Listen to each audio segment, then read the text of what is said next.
Assalamualaikum warahmatullahi wabarakatuh. Kami dari kelompok 13, mata kuliah Kepemimpinan Pendidikan, ingin mempresentasikan hasil diskusi kami yang berjudul tentang peningkatan kualitas kepemimpinan.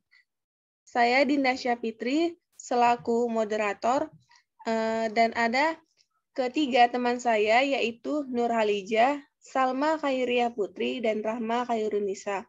Langsung saja ke materi pertama, yaitu akan dibacakan oleh saya sendiri.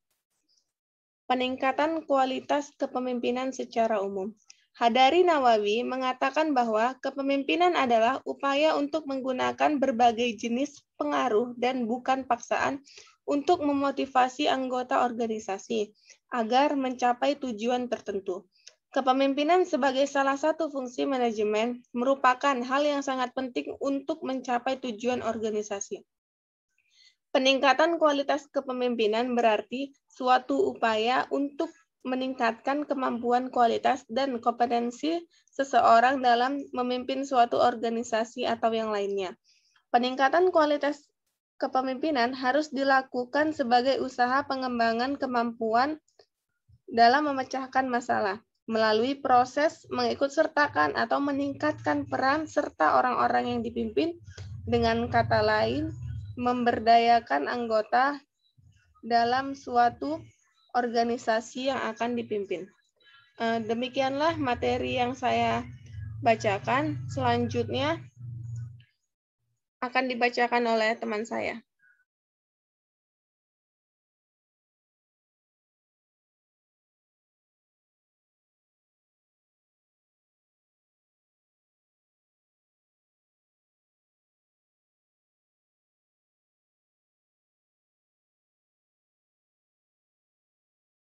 Selanjutnya pembaca kedua akan dibacakan oleh Saudari Rahma Khairunisa. Kepada Rahma saya persilahkan.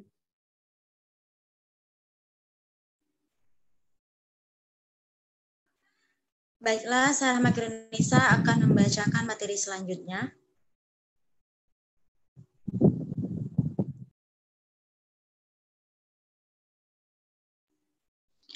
Yaitu menurut Rifai ada beberapa cara meningkatkan kualitas kepemimpinan, yaitu yang pertama, mempertimbangkan bagaimana kepemimpinan berperan dalam pekerjaan seorang pemimpin.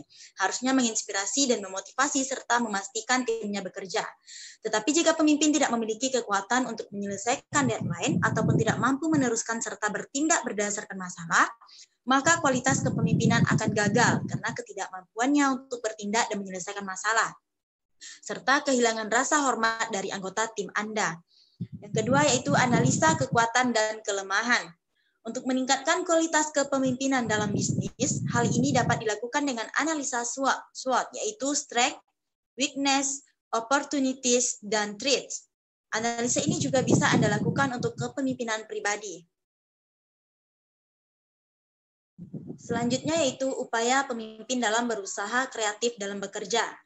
Menurut Yuki, upaya-upaya pemimpin dalam berusaha kreatif dalam bekerja yaitu seperti yang pertama, memberikan prioritas terhadap pekerjaan sehari-hari untuk diberikan perhatian yang lebih besar.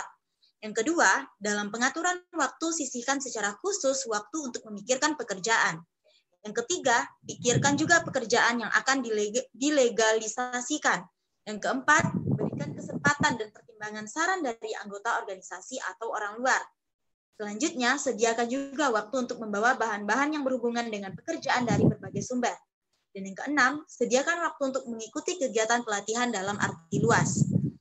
Baik, sekian penjelasan materi dari saya kembalikan kepada moderator. Baiklah, selanjutnya akan dibacakan oleh pembaca ketiga, yaitu Nur Halijah. Kepada Nur Halijah, saya persilahkan. Terima kasih kepada moderator. Nah, di sini saya akan menyampaikan materi selanjutnya, yaitu beberapa pendekatan dalam memperbaiki kepemimpinan. Nah, ada pun beberapa pendekatannya. Yang pertama yaitu seleksi dan penempatan. Jika ada suatu jabatan dalam organisasi kosong, maka pemilihan orang yang tepat dengan kualifikasi, dan kualitas sesuai merupakan tujuan yang semestinya ditetapkan. Tujuan itu akan mengarahkan sejumlah langkah dan usaha yang diharapkan dapat menyelesaikan dan menyeleksi untuk memperoleh pimpinan yang tepat. Nah, pendekatan yang kedua yaitu ada rekayasa situasional.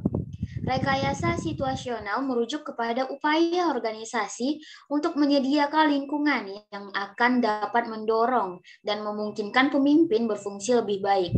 Upaya itu berkisar kepada perubahan situasional agar lebih cocok dengan karakter orang yang menduduki posisi pemimpin dalam organisasi tersebut. Pendekatan yang ketiga ada program-program pelatihan formal. Pelatihan formal itu biasanya dirancang untuk meningkatkan keterampilan yang relevan dengan kemajuan dan efektivitas manajerial. Keterampilan pendukung seperti buku-buku, manual, dan teknis, pedoman, demonstrasi, dan video, serta tutorial dengan komputer lainnya. Nah, pendekatan yang terakhir yaitu ada pengembangan manajemen berdasarkan pengalaman. Untuk mencapai perkembangan yang signifikan, manajer ditugaskan kepada pekerjaan yang memerlukan sejumlah keterampilan yang harus dipelajarkan ketika mengerjakan tugas tersebut. Nah, cukup sekian penyampaian materi saya kembalikan kepada moderator. Selanjutnya, pembaca ketiga yang akan dibacakan oleh Salma Khairiah Putri. Kepada Salma, saya persilahkan. Baiklah, selanjutnya peningkatan kualitas kepemimpinan kepala sekolah.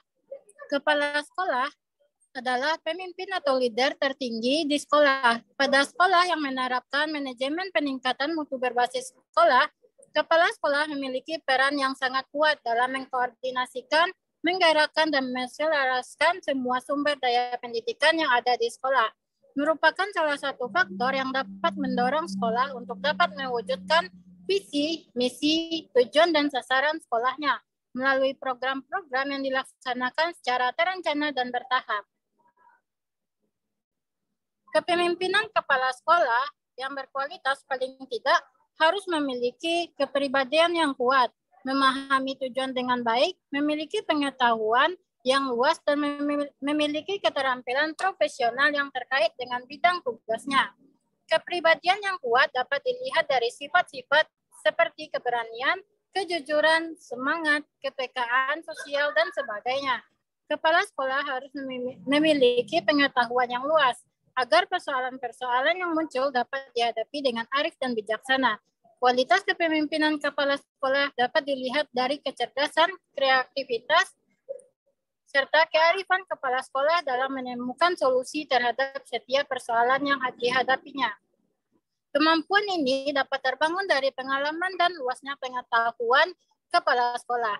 Sekian penyampaian materi dari saya kembalikan kepada moderator.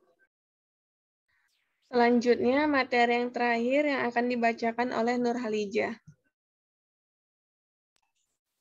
Baik, di sini saya akan melanjutkan. Nah, untuk kualitas kepemimpinan kepala sekolah juga dapat dilihat dari keterampilan profesional.